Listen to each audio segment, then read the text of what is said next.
Memoria histórica de mujeres víctimas de reclutamiento forzado, violencia sexual y basada en género, debido al conflicto armado en Colombia. Lo que no se cuenta. ¿Dónde está mi papá? Fui víctima del conflicto armado colombiano y hago parte del macrocaso 08, que incluye crímenes cometidos por parte de los miembros del Estado, grupos paramilitares, terceros civiles o miembros de la fuerza pública. Este macrocaso investiga los crímenes relacionados con violencia sexual basada en género, desplazamiento forzado, despojo de tierras, masacres, torturas, asesinatos, entre otros.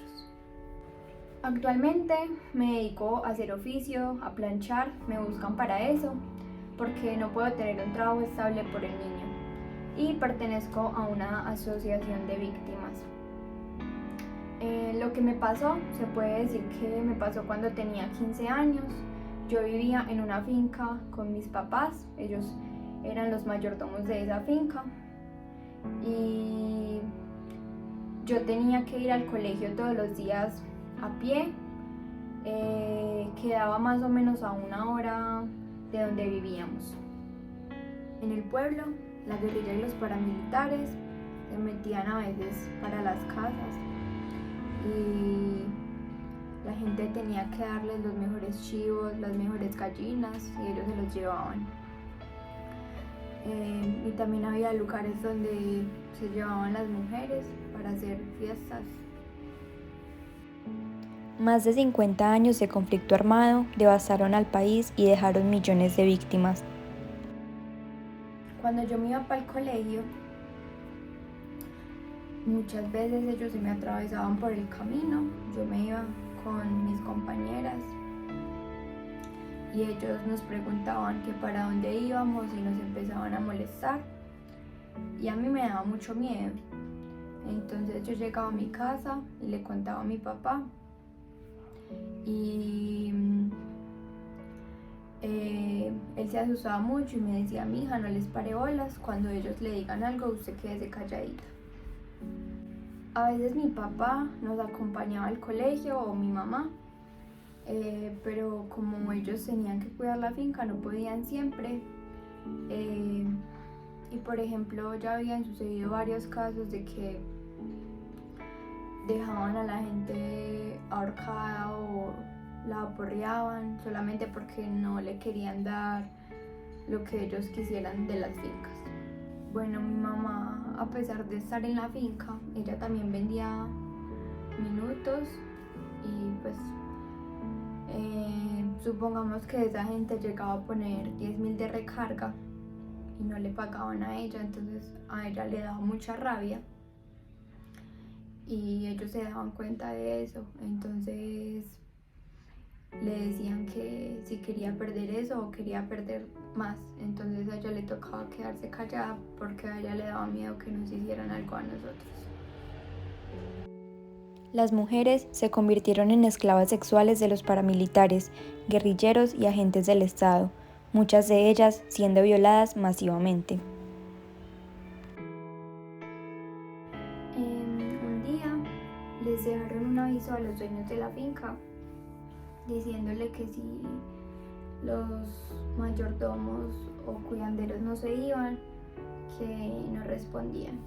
Entonces mi papá no les hizo caso, dijo que eso era pura amenaza falsa, y unos días después las amenazas pues siguieron, y entonces una vez llegaron a la finca como a las 6 de la tarde y le dijeron a mi papá que me cuidara mucho, que ellos no respondían si algo me pasaba y que ellos sabían yo dónde estudiaba y a qué horas me iba al colegio. Entonces, después de lo que ellos le dijeron a mi papá me empezó a llevar al colegio y me recogía como por una semana. Luego él dijo que eso ya se les había olvidado y pasó como un mes. Cuando luego una mañana yo iba con mis compañeras para el colegio y escuchamos unos caballos. Ellos llegaron y preguntaron que quién era la hija de José. Y yo me quedé callada porque como ellos me decían que me quedara callada siempre.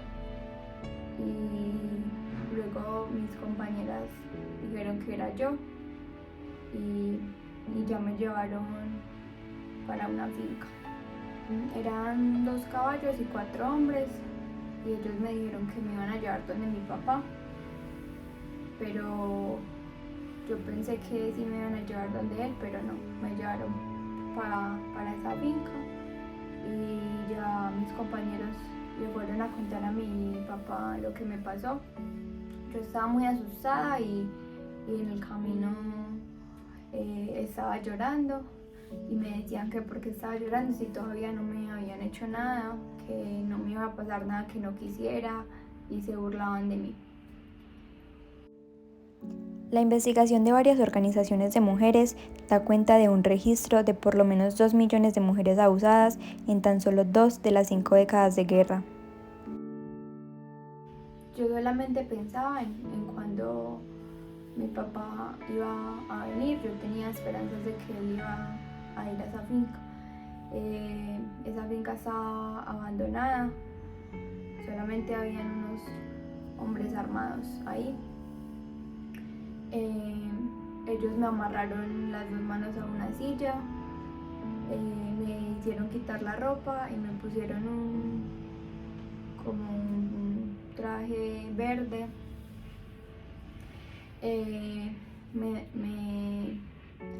Me daban comida, agua y se reían de mí.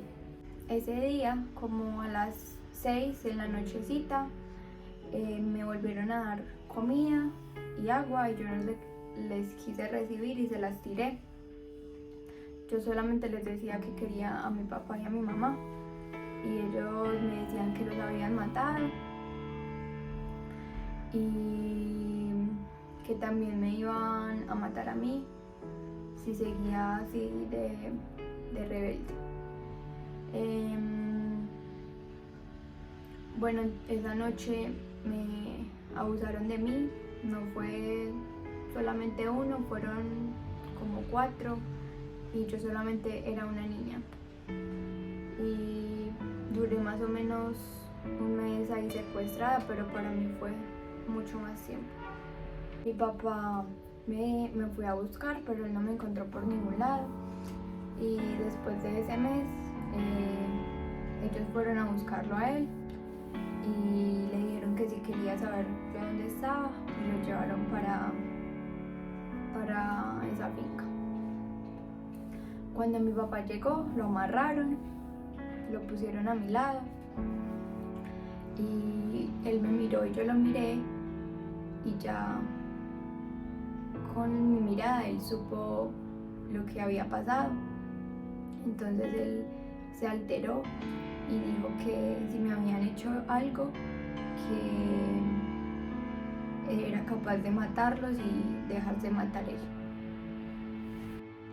La violación se convirtió en la mejor forma de silenciar pueblos, aterrorizar a los habitantes y decirles a las mujeres que tenían dueño.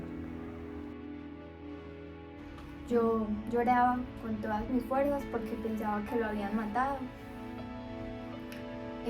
Luego cuando me quitaron el trapo negro de la boca le pregunté por mi mamá y él me preguntaba que qué me habían hecho, pero yo no me atrevía a decirle nada delante de ellos, pero él ya sabía. Cuando él les dijo que si me habían hecho algo los iba a matar y hasta se dejaba matar él, ellos le dijeron que sí, muy valiente, que sin mucho valor, lo golpearon y al siguiente día lo mataron delante de mí. Cuando mataron a mi papá delante de mí, yo solamente lloraba a gritos, lo abrazaba, le decía, papito, por favor no te mueras, resiste, y pues ellos solamente se reían. me llevaron para otra finca cerca de ahí y el cuerpo de mi papá se lo llevaron a mi mamá. Después de eso mi mamá empacó las maletas de mis hermanitos pequeños y los mandó para otro lugar hasta que yo apareciera. Mi mamá se quedó sola en la finca y para poder soltarme le pidieron mucha plata y ella estaba muy asustada, entonces vendió unos animales. Un día yo me intenté escapar en un caballo, pero ellos se dieron cuenta y me tumbaron del caballo, entonces me golpearon, me privaron, yo quedé muy mal. Entonces me mandaron para donde mi mamá en un caballo y ella me tuvo que mandar a operar ese mismo día porque yo estaba muy mal. Le seguían preguntando a ella si ya tenía la plata y le dijeron que solamente le daban unos días.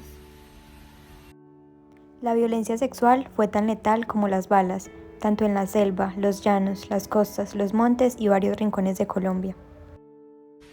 Mi mamá entonces consiguió la plata para poder pagar el secuestro mío. Cuando pagó, ella habló con los patrones y les dijo que ya habían matado a mi papá, pero que ella no se iba a hacer matar a ella y a nosotros por seguir cuidando la finca. Entonces nos fuimos para donde una tía y afortunadamente los patrones le habían dado a mi mamá algo de plata para que nos fuéramos para otro lugar. Unos meses después, lo que pasó fue que a mí no me venía el periodo y mi mamá se dio cuenta. Me preguntó por qué estaba tan pálida, por qué estaba teniendo ciertas actitudes. Estaba comiendo diferente, entonces ella me llevó para donde el médico y allá me dijeron que yo estaba embarazada. Yo no quería tener ese bebé, en esos momentos me quería morir solamente y no podía abortar porque mi mamá era cristiana y no me lo permitía. Yo no lo quería tener, pero el bebé no tenía la culpa. Entonces mi mamá tuvo que ir a hablar con un psicólogo porque con todo lo que me había pasado yo no quería comer, solamente lloraba y decía que quería a mi papá, me culpaba de que él estuviera muerto, pasaba todo el día llamándolo. Para mí eso fue muy duro porque no quería ir a los controles del embarazo. Intenté matarme varias veces por lo que me sentía culpable de la muerte de mi papá. Todo eso fue muy difícil para mí. El niño nació con problemas en su cabeza, nació bien de peso y físicamente se veía normal. Pero yo no lo quería cargar, yo decía que eso no era nada mío. Y como a los 3 meses que se le fue notando el problema en su cabeza, mi mamá lo llevó al médico y le hicieron un tratamiento muy costoso. Cuando él tuvo el problemita, mi mamá me obligó a que me acercara a él, ya que de pronto él necesitaba de mí, entonces yo lo fui cogiendo de a poquito. Al niño yo lo quiero porque es mi hijo, pero todavía no he logrado aceptarlo completamente porque cada vez que lo veo me acuerdo de lo que me hicieron y me acuerdo de mi papá. Él no tiene la culpa de lo que me pasó y cuando me ve siempre se ríe, él me quiere, pero aún así en esos momentos todavía estoy tratando de aprender a vivir con lo que me pasó y aceptarlo a él como mi hijo. La vida les ha enseñado que debían salir de su estado de víctimas y renacer. Se declararon sobrevivientes. Para mí, la Comisión de la Verdad ha tenido un impacto muy significativo en la paz, con nosotros las víctimas, para dignificarnos, y también ha tenido un impacto muy real en los comparecientes.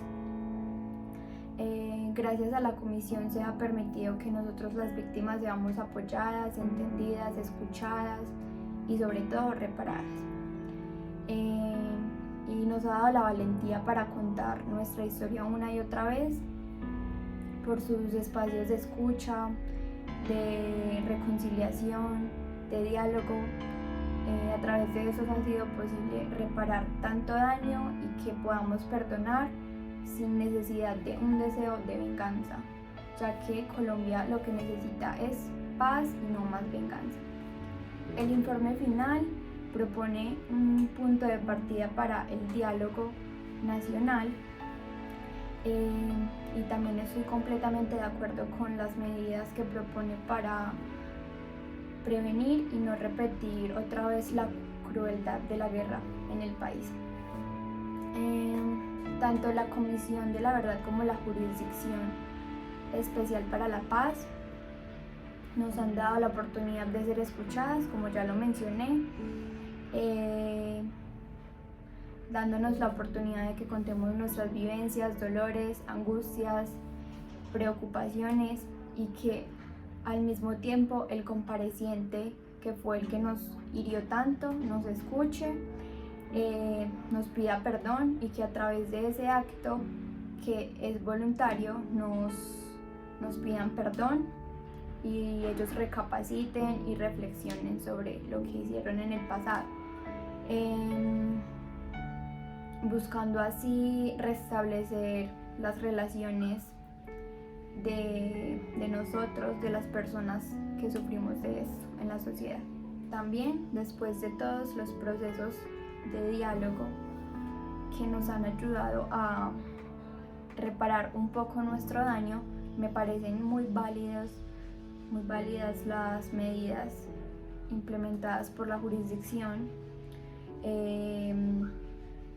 ya que para ellos también, ante todo, está la verdad, y estas sanciones que ellos imponen se centran principalmente en nosotros las víctimas, y de manera que la concesión de los beneficios y las sanciones que ellos imponen a los comparecientes están principalmente basadas en procesos que nos restauren y que contribuyan a la reparación de nosotros las víctimas por parte de esos comparecientes. Y los trabajos, actividades y obras que son los TOAR, creo que es una buena manera de que ellos paguen un poco o concilien, arreglen un poco de todo el daño que han causado a lo largo de estos años de guerra en el país.